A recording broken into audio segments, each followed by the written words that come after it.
Hello friends, welcome back to YouTube channel. నేనొచ్చేసి బీరకాయి గొజ్జు చేస్తా ఉన్నాను ఫ్రెండ్స్. బాగుంటది ఇది. ఒక ప్యాన్ పెట్టుకొని, ప్యాన్‌లో ఆయిలేసుకొని, ఈ ఆవాలు, జీలకర్ర, కరివేపాకు, మళ్ళా ఎండుమిరపకాయలు, ఎర్రగడ్డ ఉంది గదా! ఎర్రగడ్డేసుకున్నాను ఫ్రెండ్స్. అది బాగా ఫ్రై అయినాక టమాటాలు, పండు టమాటాలు నాటియి యేసుకున్నాను నేను. బాగా ఫ్రై అట్లా చేసుకోవాలి నూనెలోనే. అని తర్వాత ఈ బీరకాయ ఉంది గదా! ఆ బీరకాయి 2 సార్లు వాష్ చేసుకొని, ఆ తోలంతా ఎత్తేసి కట్ చేసుకున్న సన్నగా తరిగి, అనేక చూడండి ఇట్లా మూత పెట్టుకున్నాను. బాగా కుక్ అవ్వాలి. నీళ్ళు వద్దు ఫ్రెండ్స్. వాటర్ నేనేసుకోలేదు. లాస్ట్‌లో యేసుకుంటా ఇప్పుడే గాదు. నేను పసుపు, మళ్ళా ధనియాల పొడి, మళ్ళా చిల్లీ పౌడరు ఒక్కొక్క స్పూన్ యేసుకొని బాగా మిక్స్ చేస్తా ఉన్నా. కొన్ని వాటర్ పోసుకున్నా ఇప్పుడు కొన్నే కొన్ని.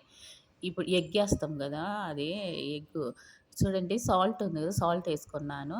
ఎగ్స్ ఉంది అది యేసుకొని నేనొచ్చేసి బాగా మిక్స్ చేసుకుంటాను ఫ్రెండ్స్. దీని లోపల నేను ఏమి ఎయలే ఎగ్‌లో. ఎందుకంటే చూడండి ఇది ఉడికేటప్పుడే నేను యేసేసినాను గదా! ఉప్పు మళ్ళా చిల్లీ పౌడర్ అంతా. చూడండి నేను ఎగ్స్ కొట్టుకొని యేసుకున్నాను.